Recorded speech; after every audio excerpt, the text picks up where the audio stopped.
It's good. Campaign season's always a little tough. So far it's been okay. I don't like any mudslinging and name calling and all that. I've been called a few not so bad names, but there's been a few out there. Social media gets a little interesting. It's just different strategies that people use, I guess, for campaigning. I know one of the things I've always tried to, I don't want to be different when I'm campaigning than I am when I am on council, and that's actually one of the things that some people have recognized me for, because I try and go to all the events.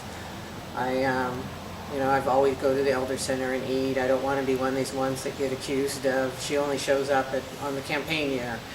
So I've always not worked hard not to do that, but because that's what I think the responsibility of the council person is. We have a lot of events. I think there should be council representation at all events. I know there's times that we juggle our schedules, and between us we're like making sure that we cover all the events, if not all of us can go.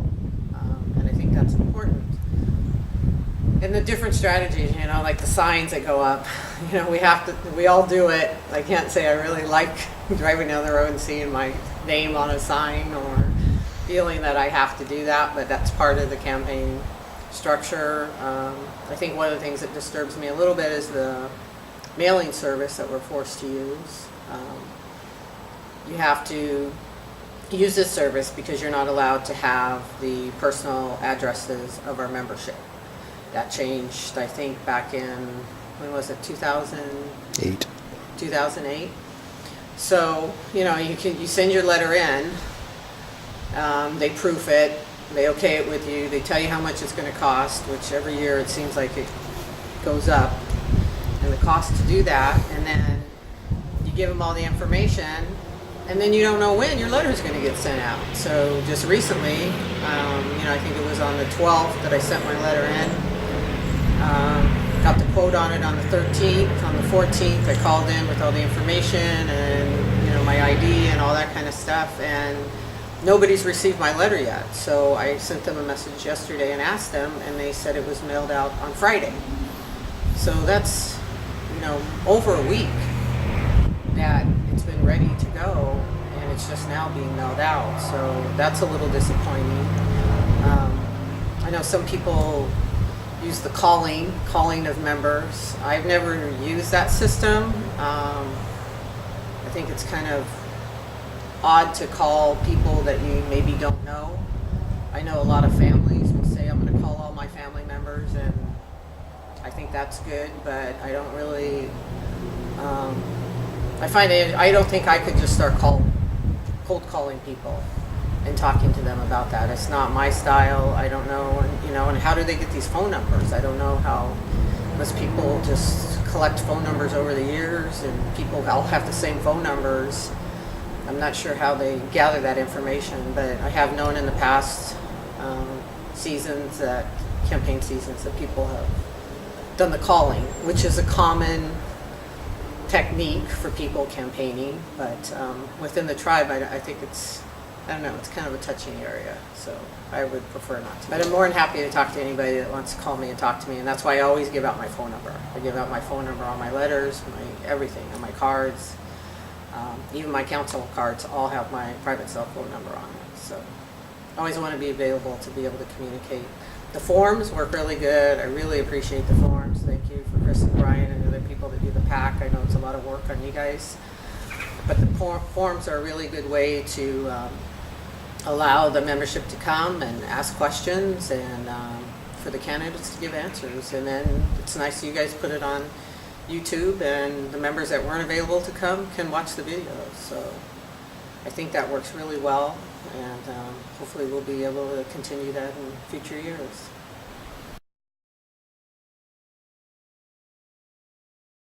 Well, I'm trying to remember what those questions were now. I have a look. Actually, you should have told me that. I have a piece of paper in my car that has all the questions on it.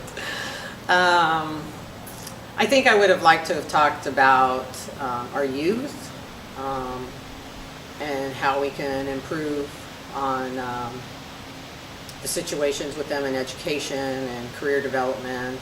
That's something that's always been a passion of mine, working in the tribe and workforce development and working with our summer youth programs and the natural resource youth program. So I would have liked to have talked about that a little bit. I think I've been pretty steady on attending all the education clusters with the state and the governor's staff, and I think we're coming along. I think we're on a good road on that. I know I talked to April a little bit about the government-to-government summit that I wasn't able to attend last week, but seems like things are going good. The marijuana question, I think that's a question that needs to go out for an advisory vote. I think we need to ask the membership whether it's hemp for industrial purposes. Is it recreational? Is it medical? There's a lot of variations in that marijuana question, so I would like to get a more specific opinion from our membership. I will be going to the canoe journey on the 30th, and drive up that morning and spend the day there and come back. I think I'm going to try and take my grandkids with me and spend the day there. I know there's another tribal member and her baby that might go with me, and I think it would be just nice to go up there and see the canoes come in. I've been to a couple of the other local landing opportunities in the past, but I have not went up to Washington to see the landings. Oh, I don't know, maybe Arnold Schwarzenegger, but oh, yes, we all know. It's your birthday, Chris. I'll sing happy birthday to you while we're there. You don't have to. No, you don't have to. You don't like my singing? Honestly, no, I don't. So. Okay. Jeez, okay. No, I talked about it, and I still feel very passionate about creating an economic board and revitalizing that department. I think we've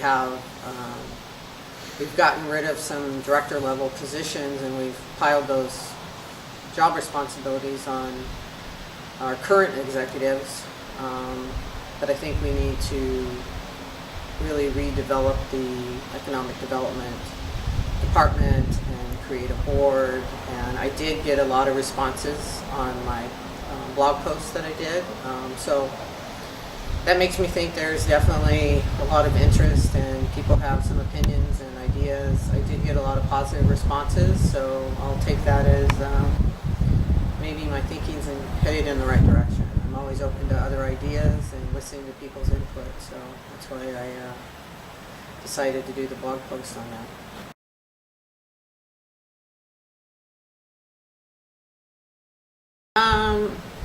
I think if there's public policy change questions, should go out to the membership. I think, like I talked about the marijuana issue, I think should go out to the membership. That's a law that has changed in Oregon, and that happened, I think, in 2014.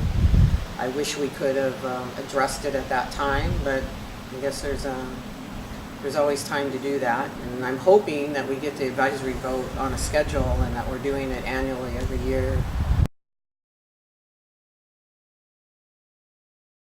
No. Okay. And thank you for videotaping once again, and vote for Denise Harvey 2016.